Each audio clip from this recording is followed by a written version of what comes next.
श्री राधे। भगवत गीता के चौथे अध्याय के आरंभ में भगवान अर्जुन से कहते हैं कि अर्जुन, ये जो ज्ञान और योग मैं तुम्हें बता रहा हूँ, ये ज्ञान और योग मैंने सूर्य को भी बताया है।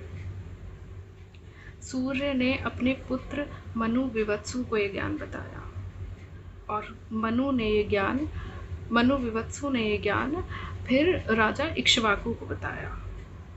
भगवान कहते हैं ये ज्ञान बहुत से राज ऋषियों ने इसको जाना है, परंतु धीरे धीरे समय के साथ साथ ये ज्ञान लुप्त हो गया और आज पुनः कुरुक्षेत्र में मैं ये ज्ञान तुम्हें पुनः बता रहा हूँ। क्यों?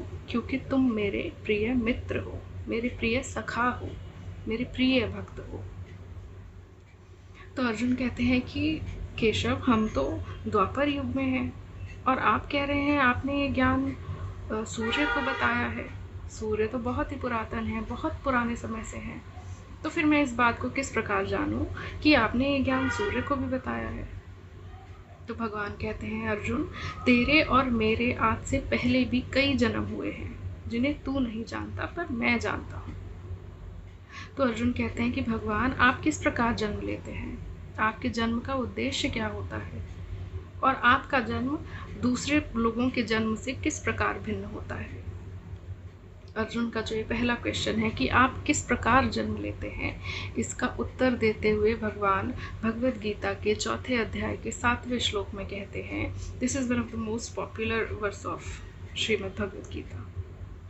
तो चौथे अध्याय के 7वें श्लोक में भगवान कहते हैं, यदा यदा हि धर्मस्य ग्लानिर्भवति भारत अभ्युत्थानां धर्मस्य तदात्मनं सृजाम्यहम्।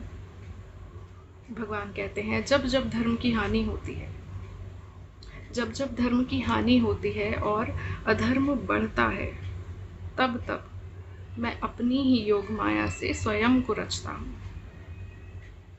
भगवान कह रहे हैं मैं अपनी ही योग माया से स्वयं को रचता हूँ, आई बॉडी माई सेल्फ, और फिर मैं साकार रूप से संसार के सामने प्रकट होता हूँ।